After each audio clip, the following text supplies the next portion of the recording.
Hello, everyone. Grayscale reporting in. I know I haven't been active in a hot while, but I assure you all that I am very much alive and well. Things have just been very busy. I've had a lot of updates in my life, and in this video, I'm going to be just talking over it while there's hightail play, like game tail of hello, game through of me playing hightail. Oh my god, I cannot speak. Anyways, there's going to be that going on in the background while I just, talk through things. I've got various parts here written up with just like bullet points. It's gonna be a while, so hang on tight. The reason I've not been active in a while is because I have fled to seek asylum in the Netherlands. I still am in contact with people back home. Don't worry, I'm not like doing like the dangerous going away, isolating it myself from the world and everyone else that I know, and like I'm not doing it in an unhealthy way, I promise you. But given that, I've not really been able to upload given conditions were very in the air for a while. And for my fellow Americans, you may not be unfamiliar with the idea of, seeking asylum given, how the US is generally like a place for immigrants and stuff.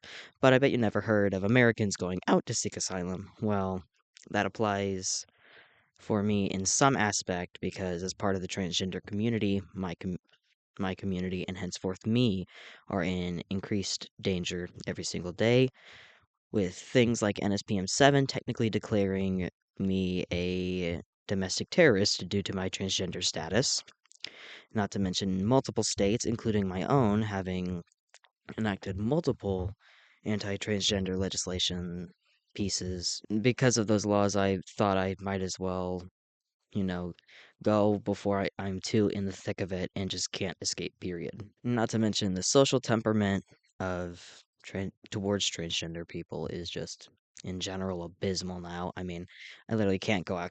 Literally couldn't go outside without thinking, someone's gonna like out me, attack me, or just generally think that I'm out for their kids or whatever because, oh, scary transgender. Ooh, I'm a transsexual in your in your area. Oh no. But there's that. Essentially, I didn't go out of the house unless if it was absolutely necessary, like work or on occasion groceries. And groceries for me, as I lived with my mom, were more just like little bits and pieces here and there, just to make sure I didn't lose my sanity. So, well, technically essential, not necessarily looking like it from the outside. Anyways, and also in my state, heavy ice presence, and given most recent orders and changes being that trans people can be effectively targeted by ICE under suspicion of not being here legally due to not matching their gender documents and like that being fraudulent documents, yada yada. Yeah, that now plays a factor.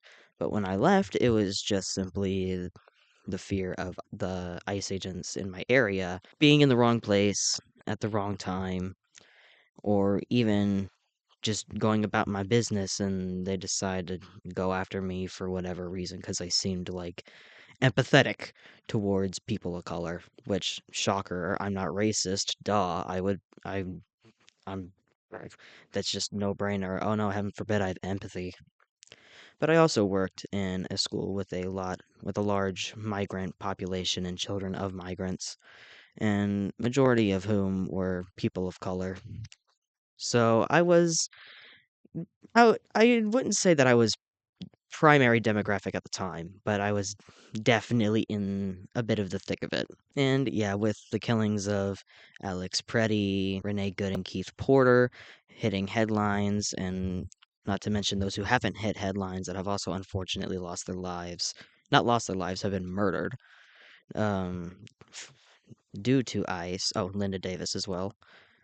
I at the time it was just yeah, time to go before I was the one on the other end of a gun. Now, asylum itself is not a very desired pathway of exit. It is literally last choice. The reason I could not go with other options is in regards to education. I cannot afford higher education and I dropped out of college.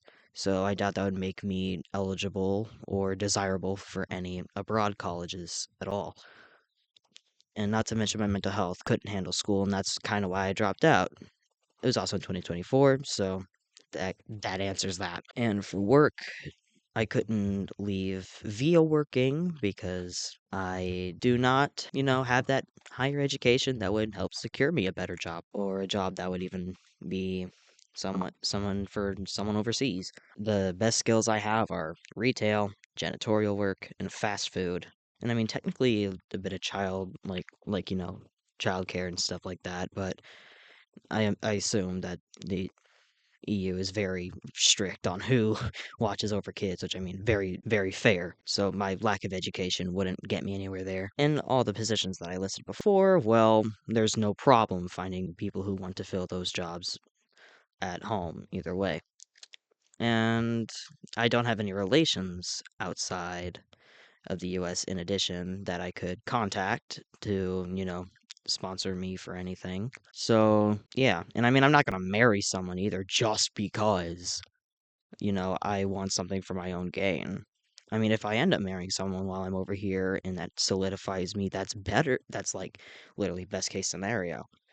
But overall, that's still not a something to bank off of. Not for me who takes things like marriage and those kinds of commitments very seriously. Those are my reasons.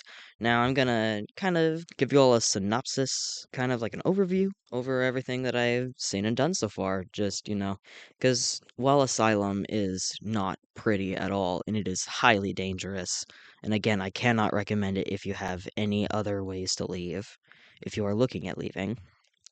I have had some pretty cool times, honestly. To start out with, I arrived in the Netherlands on the 20th of January, then immediately went to Ter Apel, the main, hub to claim asylum, get processed, etc.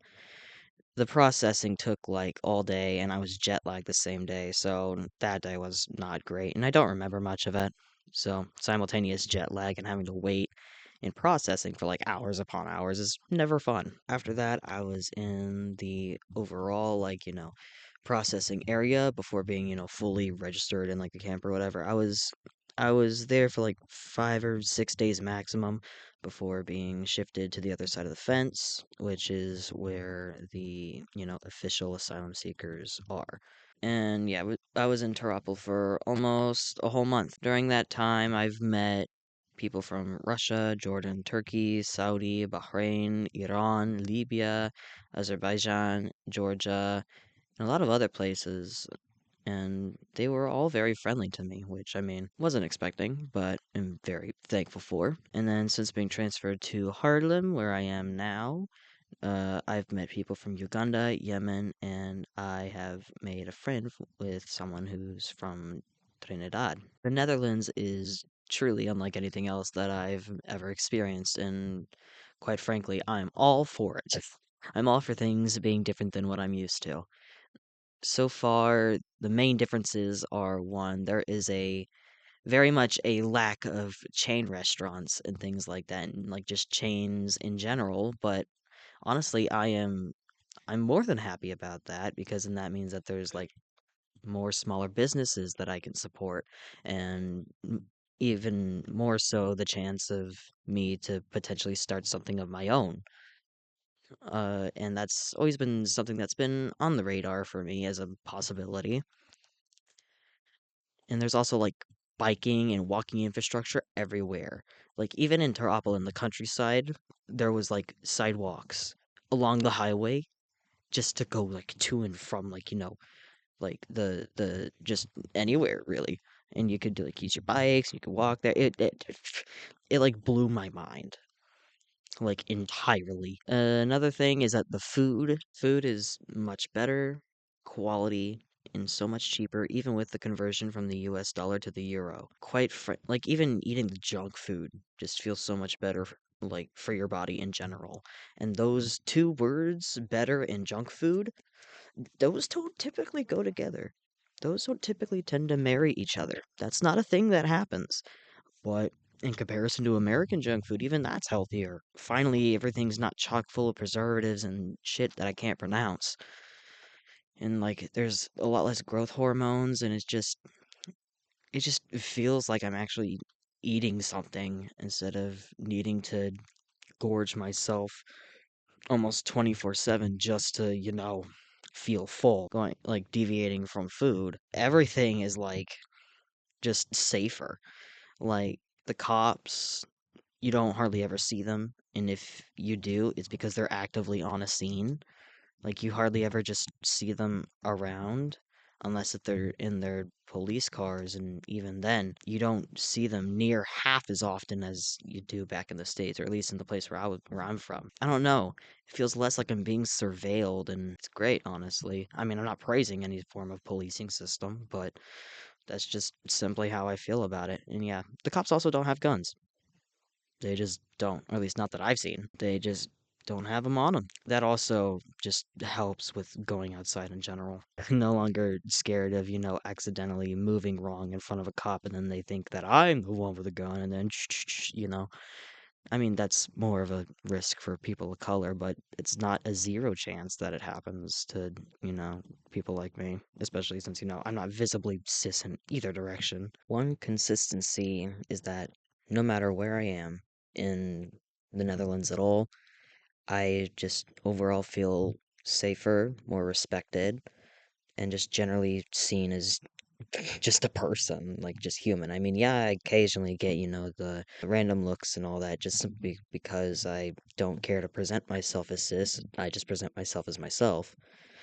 But that also, I mean, it's pretty obvious to notice that I'm at least not from around the area just due to how I dress and how I behave. But no one's treated me different really because of that I can tell, or at least not on like a personal level. And I mean, people have just been really good to me since being here, and I I feel safe to just walk anywhere I want. I mean, I'm looking for a bike because it's killing my feet, but I can just walk anywhere and I feel just fine. And these new good things that I've found while being here have solidified it in my mind that I do not intend to go back to the States at all. I do not wish to see that cursed place again. I will do whatever it takes. I'll fight whatever institution I need to just ensure that I stay here where it's safe. That's the end of that. I will not take no for an answer on this because I mean going back would mean that I would essentially be forced to detransition because how the hell am I supposed to work?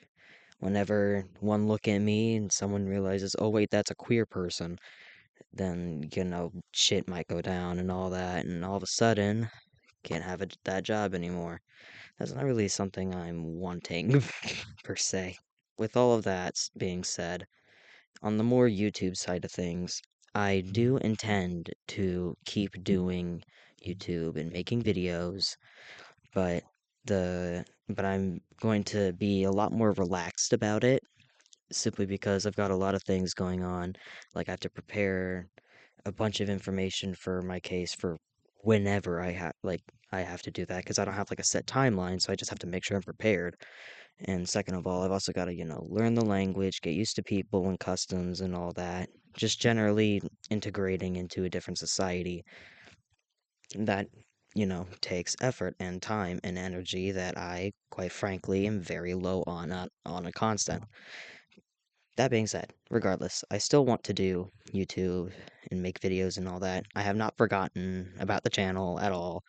If anything, I'm antsy and I keep procrastinating and I keep having the ADHD paralysis moment where it's like it's right there, it's right in front of me, I can do it, but it's just like grah.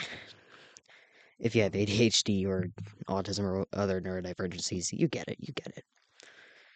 But yeah, with that being said, do be patient with me about you know, things online and just everything as I move through this new phase of life that I've honestly suddenly have, brought myself to.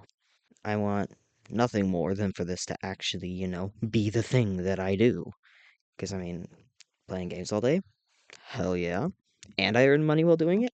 Hell yeah. And I don't have constant lower body pain while doing it? Triple hell yeah. And that would be wonderful. But again, that will be probably years in the future. at this with the current pace of things going right now. But I mean, hey, I've got all the time in the world right now. To my family who may be watching this, I know I keep messaging y'all that I love y'all, but that that still hasn't changed. I love all of you, and I miss all of you every single day. And I wish I could have brought y'all with me, but my singular ticket was like $500 or so, and I was just yeah, that uh, yeah, it's pricey, so I couldn't really bring y'all with. And plus, I wouldn't force you to do something as extreme as this either. That would just be cruel, inhumane. And to my friends, answer my messages. I know you see me online. Answer my messages, you twat. On a serious note, though, just feel free to message me, bro. I'm 9 times out of 10, I'm gonna respond to you like within 5 seconds. So just feel free to pop a message over, even if it's just a hey, how you doing, checking up on ya, can't stay long, miss ya, that kind of thing. Just talk to me. This is an act of desperation. Please talk to me. I have one friend. And to my small group of viewers who, for some reason, have still stayed, thank you very, very much for staying, even though I seem to be a very unreliable content creator. I do appreciate everything that you all do in regards for support to my channel and just generally what I do, if you even do, watch. But just know that I haven't forgotten about, the channel or anything like that. Enough with the sappy stuff. Um, Reaching the end of this. I'm hoping to have another Hellbound episode out sometime soon. I'm not going to give myself a timeline because it's too much pressure for me personally. Keep an eye out for that. Until next time, this is Gray, and I hope you all are staying safe out there, especially in this current timeline. Peace out, all. See you soon.